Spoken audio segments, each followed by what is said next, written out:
आशा करता हूँ आप सब बढ़िया होंगे। आप अगर लोन लेना चाहते हो तो इस वीडियो में दी गई टेक्निक आप यूज़ कीजिए, आपको लोन ये 100% मिलेगा। क्योंकि इस वीडियो में हम बात करेंगे लोन आपको बैंक कब, क्यों और कैसे देता है। उसके लिए आपके पास डॉक्यूमेंटेशंस कौन से होने चाहिए। वीडियो को शुरुआत करने से पहले कृपया चैनल को सब्सक्राइब करना ना भूलना और बेल आइकन प्रेस करना ना भूलना। पहले हम बात करते हैं बैंक आपको लोन ये कब देता है।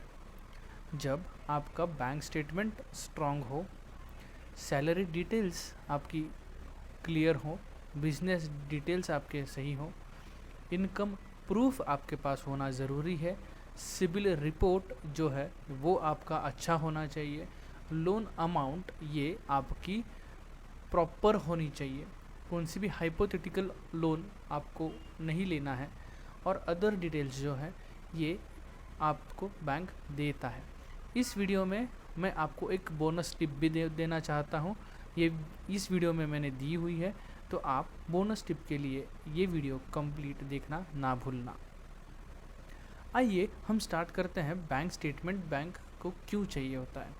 क्योंकि इस बैंक स्टेटमेंट में आपकी monthly income, life insurance premium, आपकी एसआईपी, डिवी, आपके पास कुछ कंपनियों के शेयर्स हैं तो उसका आपको कुछ डिविडेंड इनकम मिलता है क्या नहीं, ये सब चीज़ें आपकी बैंक स्टेटमेंट में बैंक को पता चलती है कि इस हिसाब से बैंक आपको ये पता चलता है कि आपका इनकम ये कैसा है। आपके बैंक स्टेटमेंट में ये चीज़ें नहीं होनी चाहिए। स्पेकुलेशन बिजनेस ट्रांजैक्शंस नहीं होनी चाहिए। मल्टीपल ट्रांजैक्शंस विद ब्रोकर नहीं होना चाहिए। विड्रॉवल चलेगा पर डिपॉजिट नहीं चलेगा। फिक्टिशियस ट्रांजैक्शंस, आपको कोई भी फिक्टिशियस ट्रांजैक्शन ये आपके बैंक स्टेटमेंट में नहीं करना है। नो बैंक डिफ़ॉल्ट्स, आपको कौन से भी हालत में बैंक को का जो भी चेक दे रहे हो या कौन सा भी आपका बैंक का ट्रांजैक्शन हो उसमें आपके डिफ़ॉल्ट होना नहीं चाहिए।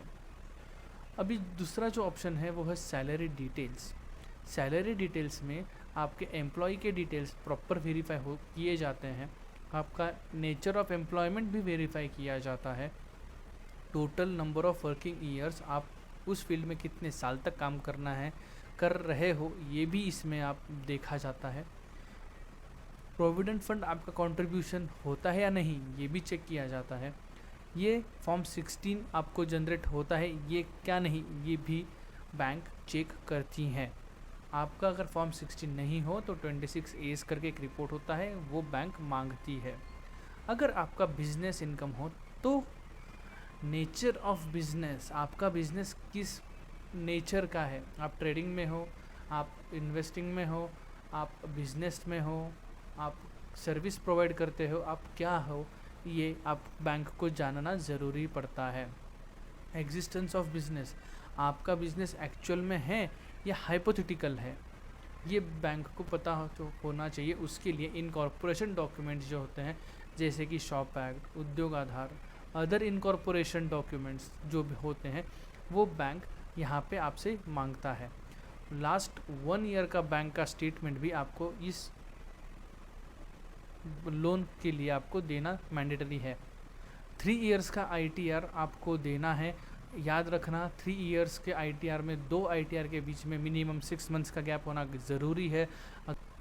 आपके फाइनेंशियल्स भी चेक किए जाते हैं। आपका इनकम प्रूफ माने क्या?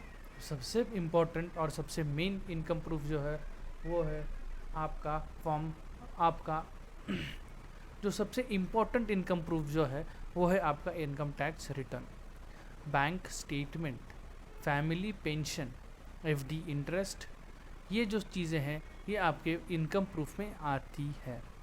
सिबिल रिपोर्ट क्या होता है? सिबिल रिपोर्ट, अगर आपको अच्छा इंटरेस्ट पे, मिनिमम इंटरेस्ट पे अच्छा लोन उठाना है तो याद रखना 700 प्लस सिबिल स्कोर होना बहुत ज़रूरी है।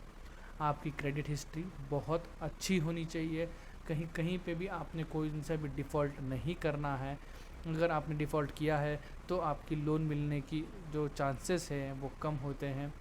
क्रेडिट रीपेमेंट आपने ठीक से किया है या नहीं ये भी आपने देखा जाता है। अभी कोविड के टाइम में अगर आपने मॉनिटोरियम लिया होगा तो मॉनिटोरियम का भी क्रेडिट रिपोर्ट पे आपका इम्पैक्ट ये आया हुआ है। लोन फोरक्लोज आपने किया है, आपका लोन क्लोजर कैसा हुआ है वो भी इसमें चेक किया जाता है। और लोन अमाउंट जो है वो सबसे इम्पॉर्टेंट है। एक ध्यान रखना, आपकी ईएमआई आपकी टोटल इनकम के अंदर होनी चाहिए, तो ही आपको बैंक का लोन ये जो है वो सैंक्शन होगा।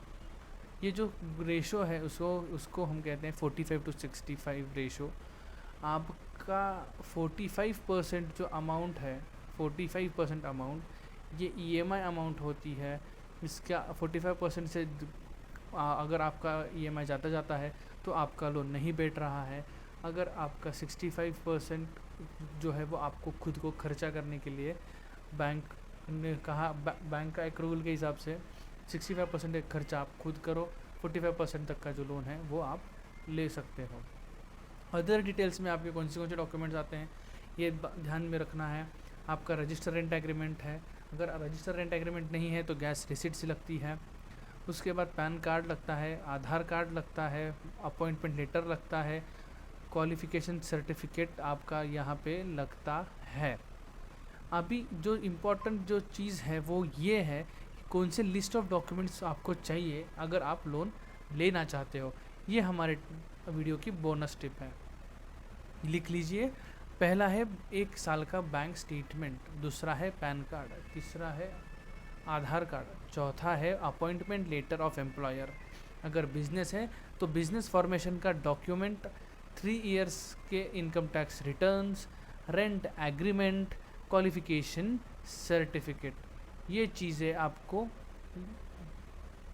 क्वालिफिकेशन सर्टिफिकेट ये चीज़ें आपको देनी है when you are applying for the loan. आशा करता हूँ आपको ये वीडियो पसंद आया होगा। Thanks for watching.